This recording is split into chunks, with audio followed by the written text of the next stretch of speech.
இன்றைக்கி நம்ம பார்க்க போகிற ரெசிபி முருங்கைக்கீரையை வச்சு இதை சூப்புன்னு சொல்லலாம், ரசம்னு சொல்லலாம். நீங்கள் எப்படி வேணால் பேர் வச்சுக்கோங்க, ஆனால் டேஸ்ட்டு தான் முக்கியம். அம்புட்டு ருசியான இந்த கீரை சூப்பு எங்கள் அம்மாவோட ரெசிபி. நெக்ஸ்ட் டைம் நீங்கள் முருங்கைக்கீரை வாங்கும்போது இந்த ரெசிபியை நீங்களும் ட்ரை பண்ணி பாருங்கள். செய்யலாமா? இப்போ ஃபஸ்ட்டு வந்து முருங்கைக்கீரையை நல்லா வாஷ் பண்ணி தனியாக எடுத்து வச்சுக்கோங்க. இப்போ ஒரு கடாயில் ஃபஸ்ட்டு தேங்காய் எண்ணெய் ஆட் பண்ணுங்கள். தேங்காய் எண்ணெயில் தான் இதோட ஃப்ளேவர் வந்து ரொம்ப நல்லாயிருக்கும். ஆயில் காஞ்சதுக்கப்புறமா அரை டீஸ்பூன் அளவுக்கு வெந்தயம் பொரிஞ்சதுக்கப்புறம் ஒரு 10 சின்ன வெங்காயம் கட் பண்ணி எடுத்துருக்கேன். அந்த சின்ன வெங்காயத்தை இதோட ஆட் பண்ணிடுங்க. காரத்துக்கு 3 பச்சை மிளகாய் ஆட் பண்ணுறேன். உங்கள் காரத்துக்கு ஏற்ற மாதிரி கூட்டி குறைச்சி சேர்த்துக்கோங்க.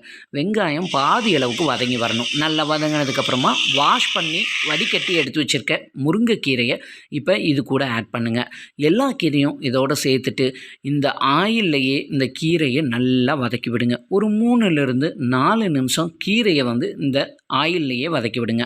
பாருங்கள், இந்த அளவுக்கு கீரை நல்லா வதங்கி வந்ததுக்கப்புறமா நான் ஒரு பெரிய சைஸ் தேங்காயில் ஒரு தேங்காயை கெட்டியாக பால் புழிஞ்சு ஃபஸ்ட்டு பாலை தனியாக எடுத்து வச்சுக்கோங்க. இது வந்து ரெண்டாவது தேங்காய் பாலை இப்போ இந்த கீரையோடு ஆட் பண்ணிடுங்க. ஆட் பண்ணி இந்த பால்லையே இந்த கீரை வந்து நல்லா வெந்து வரணும். அடுப்பை மீடியம் ஃப்ளேமில் வச்சுட்டு லிட்டை போட்டு க்ளோஸ் பண்ணி நல்லா வேக விட்டுருங்க. கீரை வந்து நல்லா சாஃப்டாக வேகிற வரைக்கும் வெயிட் பண்ணுங்கள். வெந்துருச்சான்னு செக் பண்ணி பாருங்கள். இதுக்கு வந்து கீரை நல்லா சாஃப்டாக வெந்திருக்கணும். நல்லா பாருங்கள், அடுப்பை மீடியம் ஃப்ளேம்லேயே வச்சுட்டு நல்லா கீரை சாஃப்டாக வெந்து கீரையில் இருக்க தண்ணியெல்லாம் நல்லா வற்றிடுச்சு. பாருங்கள், இந்த அளவுக்கு நல்லா வெந்ததுக்கப்புறமா ஃபஸ்ட்டு தேங்காய் பால் எடுத்து வச்சுருக்கோம் இல்லையா, நான் வந்து 1 லிட்டர் அளவுக்கு நல்ல திக்கான தேங்காய் பாலாக பிழிஞ்சு எடுத்து வச்சுருக்கேன்.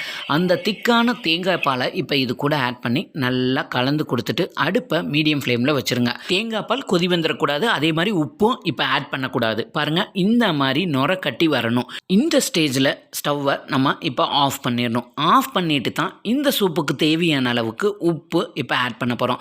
நீங்கள் அடுப்பு ஆனில் இருக்கும்போதே நீங்கள் உப்பு ஆட் பண்ணிட்டீங்கன்னா தேங்காய் பால்னால் திரிஞ்சு போயிடும். அதனால தான் நம்ம ஸ்டவ் ஆஃப் பண்ணிவிட்டு அதுக்கப்புறமா தான் நம்ம உப்பு ஆட் பண்ணி நல்லா மிக்ஸ் பண்ணி கொடுத்துருங்க. நல்ல சுட சாதம் கூட இந்த முருங்கைக்கீரை சூப்பை ஊற்றி, சூப்பில் தான் சாதம் மிதக்கணும், அந்த அளவுக்கு சூப்பை நிறைய ஊற்றி இது கூட நல்லா காரசாரமாக ஒரு உருளைக்கிழங்கு பொரியல் வச்சுட்டு சாப்பிட்டீங்கன்னா, சிக்கன் மட்டன் வாங்கி செய்ய முடியாதப்ப இந்த மாதிரி செஞ்சு சாப்பிட்டு பாருங்கள். அம்புட்டு ருசியாக இருக்கும்.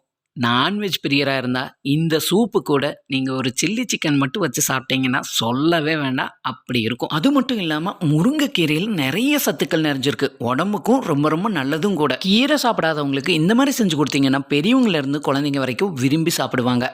இந்த வீடியோ பிடிச்சிருந்தா உங்கள் ஃப்ரெண்ட்ஸ் அண்ட் ஃபேமிலிக்கு ஷேர் பண்ணி விடுங்க. இது அவங்களுக்கு ரொம்ப யூஸ்ஃபுல்லாக இருக்கும். மறக்காமல் நம்ம சுபாஷ் டைம் சேனலை லைக் பண்ணி சப்ஸ்கிரைப் பண்ணிடுங்க.